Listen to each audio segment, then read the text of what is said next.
ಕಳೆದ ಒಂದು ವಾರದ ಹಿಂದೆ ಒಂದು ಆನೆ ಸಾಯಿಸಿ ಕೇವಲ ಒಂದು ವಾರದಿಂದ ಮತ್ತೊಂದು ಆನೆ ಈಗ ಮತ್ತೊಂದು ಹಣ ತುಳಿದಿದೆ.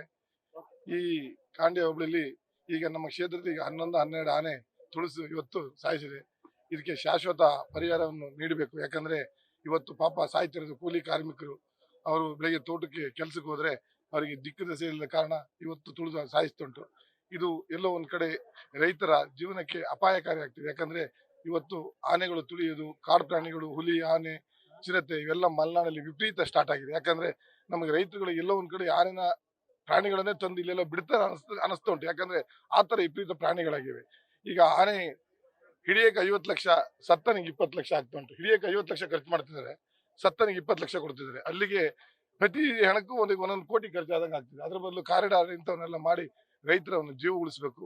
ಇದು ಎಲ್ಲ ಮಲೆನಾಡಿಗೆ ಒಂದು ಮಾರಕ ಆಗ್ತಿದೆ ಅಂತ ನನ್ನ ಅನಿಸಿಕೆ ಆಗ್ತಿದೆ. ಹಾಗಾಗಿ ಸರ್ಕಾರಗಳು ಈ ಟೀಮ್ ಮುಖಾಂತರ ನೋಡಿ ಸರ್ಕಾರಗಳು ಇದನ್ನು ಎಚ್ಚೆತ್ಕೊಳ್ಬೇಕು. ಯಾಕಂದ್ರೆ ಇಲ್ಲ ಅಂದ್ರೆ ದಿನ ನಾವು ಸ್ಟ್ರೈಕ್ ಮಾಡೋದು, ರಸ್ತೆ ತಡೆ ಮಾಡೋದು, ಎಲ್ಲೋ ಒಂದ್ ಕಡೆ ಫಾರೆಸ್ಟ್ ಇಲಾಖೆಯವರು ಈ ಹೊಣೆ ಹೊರದೇನೆ ಪೊಲೀಸ್ ಇಲಾಖೆಯವರು ಈ ಹೊಣೆ ಹೊರುವ ಪರಿಸ್ಥಿತಿ ಬಂದಿದೆ. ಯಾಕಂದ್ರೆ ಇಲ್ಲಿ ನೋಡಿ ಬೆಳಗಿಂದ ಕಾಯ್ತಿದ್ರು, ಫಾರೆಸ್ಟ್ ಇಲಾಖೆ ಇರೋರು, DCR ಯಾರು ಬಂದಿಲ್ಲ. ಬರೀ ರೈತರು ಪೊಲೀಸರು ಮಾತ್ರ ಇಲ್ಲಿ ರಸ್ತೆ ತಡೆ ಮಾಡಿ ಹೆಣ ಇಟ್ಕೊಂಡು ಹೆಣನ ಬಿಸಿಲಲ್ಲಿ ಸುಡುವ ಪರಿಸ್ಥಿತಿ ನಾವು ಕಾಣ್ತಿದ್ದೇವೆ. ಹಾಗಾಗಿ ತಕ್ಷಣ ಸರ್ಕಾರ ಇದನ್ನು ಎಚ್ಚೆತ್ಕೊಂಡು ನಮ್ಮ ಕ್ಷೇತ್ರಕ್ಕೆ ಶಾಶ್ವತ ಒಂದು ಪರಿಹಾರ ಮಾಡಿಕೊಡ್ಬೇಕಂತ ಮನವಿ. ಈಗ ನಮ್ಮ ಕಡೆಯಿಂದ ಶಾಶ್ವತ ನೋಡಿ, ಈಗ ಒಂದು ವಾರದಲ್ಲಿ 2 ಸಾವಾಗಿದೆ.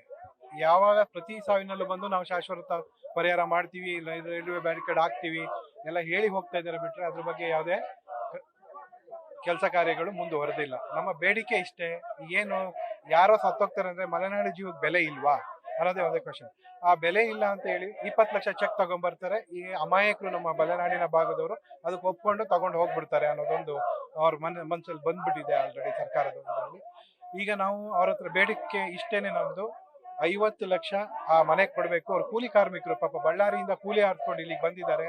ನಾಳೆ ಕೂಲಿ ಕಾರ್ಮಿಕರು, ಓನರು ಯಾರು ಬೈಕಲ್ಲಿ ಕಾರಲ್ಲಿ ಓಡಾಡಿರೋ ಪರಿಸ್ಥಿತಿ ಬಂದಿದೆ.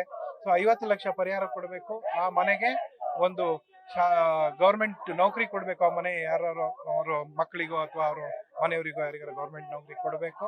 ಅದೇ ರೀತಿ ಮಲೆನಾಡು ಭಾಗಕ್ಕೆ ಶಾಶ್ವತವಾಗಿ ಒಂದೇ ಒಂದು ದಾರಿ ಇರೋದು ರೈಲ್ವೆ ಬ್ಯಾರಿಕೇಡ್ ಹಾಕ್ಬೇಕು.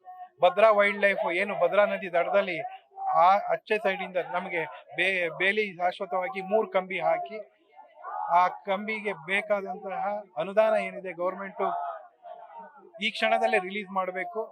ಆ ಕೆಲಸನ ತುರ್ತಾಗಿ ಮಾಡಿ ಪರ್ಮನೆಂಟ್ ಸೊಲ್ಯೂಷನ್ ಕೊಡಬೇಕು ನಮ್ಮ ಮಲೆನಾಡಿಗರಿಗೆ. ಹಾಗೇನೆ ಇಲ್ಲೇನು ಹೊರಗಡೆ ಆನೆ ಆಲ್ರೆಡಿ ಬಂದಿದ್ದಾವೆ. ಈಗ ಆನೆದು ಯಾವುದು ತಪ್ಪಿಲ್ಲ.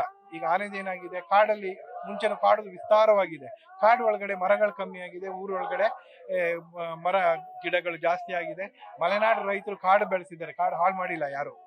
ಸೊ ಹಾಗಾಗಿ ಊರ್ ಬದಿ ಬಂದಿದ್ದೆ ಅದನ್ನ ಈಗೇನು ETF ಅಂತ ಹೇಳಿ ಒಂದೇ ಒಂದು ತುಕಡಿ ಇದೆ, ಅದನ್ನ 3-4 ತುಕಡಿ ಮಾಡಿ ಶೃಂಗೇರಿ ಕ್ಷೇತ್ರದಲ್ಲಿ ಎಲ್ಲಾ ಆನೆಗಳನ್ನು ಕಾಡಿಗೆ ಕಳಿಸಿ ಪರ್ಮನೆಂಟ್ ಆಗಿ ಬೇಲಿ ಮಾಡಬೇಕು ಅನ್ನೋದು ನಮ್ಮ ಆಗ್ರಹ.